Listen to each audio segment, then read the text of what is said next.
Hey, welcome back to Shrinking with Carrie. It is a beautiful day in the metro parks. I needed to get out into the sunshine, get rid of some of these winter doldrums, but I have a funny story for you. Now let me start this by saying, wait, look at the pretty water. I'm on a covered bridge right now. Isn't that amazing?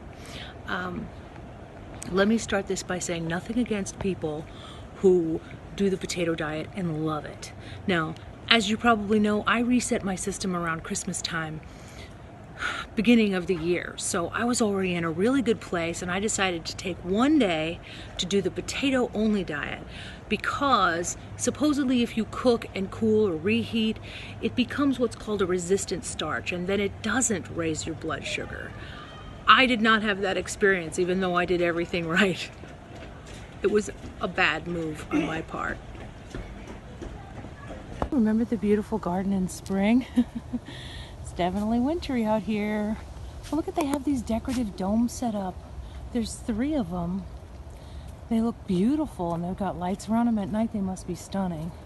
There's one by the big main house. And then got these with tables in them. Must be for winter weddings. But I'm gonna take a little break and pop a squat by the gazebo.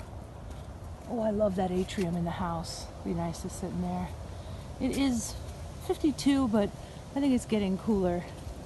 Okay, so it's getting chilly, but I'll wrap this potato story up because you got to hear it. Let me put my hand in the right place on here. Okay. I start out in the morning. I've pre-cooked the potatoes the night before. Some of them I even reheated for later in the day and did it again because every time you cool and heat them, it becomes more of a resistant starch. So no problem. Love potatoes, the food of my people. I have my coffee in the morning, and I'm not really hungry, so I have a small golden potato with a little salt on it. Okay, not ideal, but already before noon I'm kind of wanting my fruit. I may have been coming down with a cold, so keep in mind, number one, my sugar was not already in the safety zone. According to the American Association for Diabetes, below 180 is your safety zone. You don't want to go higher than that. And I was like around 200 to start with. So it had been coming down every day. Have not had a problem with hunger whatsoever. So I kind of feel like I messed up my routine. But anyway, lunch comes and I'm not thrilled. I want to have vegetables, like my vegetable patty or a plate of vegetables, but instead I go with potato. Sprinkle a little salt on it.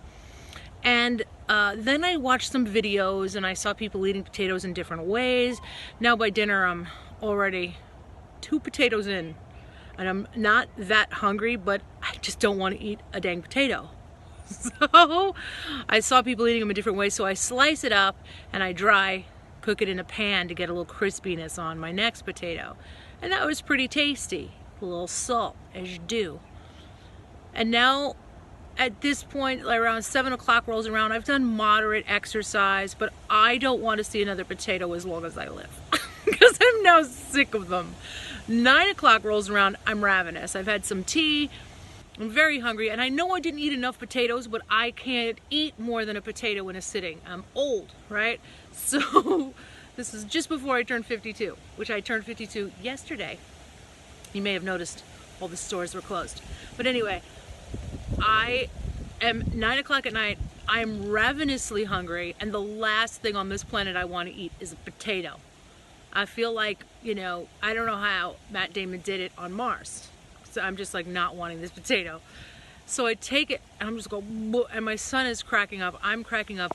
I have pictures. I threw this potato out the back door. This is me and the potato diet. And a raccoon, known for being, you know, a raccoon about food, sniffs it and walks away like I can do better. That raccoon might have been trying the potato diet too because it was a little rotund. But I was just like, I'm done. And then I checked my blood sugar. It was high at night. The next morning, it was 318. It was like 3 something at night, and then 318. I was low numbers at night.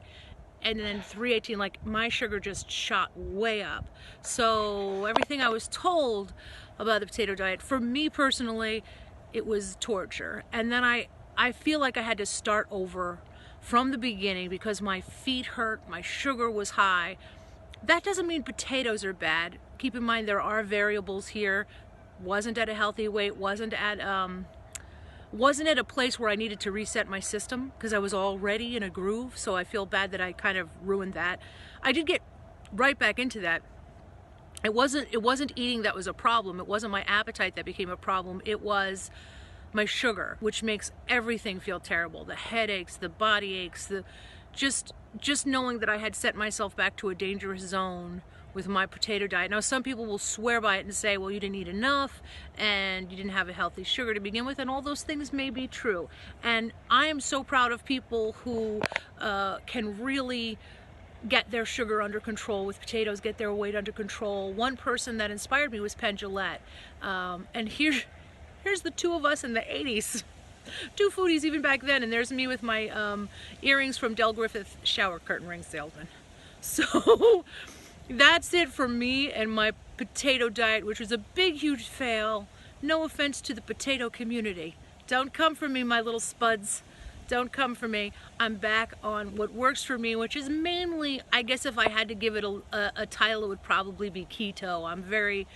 When I'm eating properly, when I'm losing weight, I just kind of naturally go into a keto way of eating, and that's just what works for me.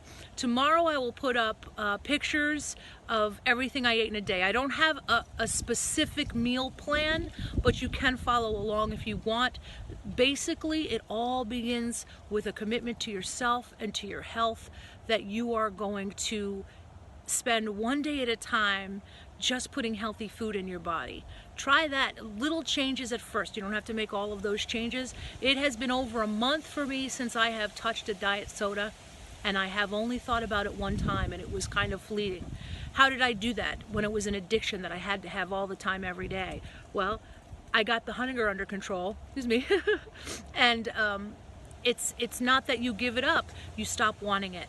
I can't stress that enough. All of the things that you're afraid of missing, you won't miss. So, wishing everybody a lot of health and happiness until next time. Bye for now.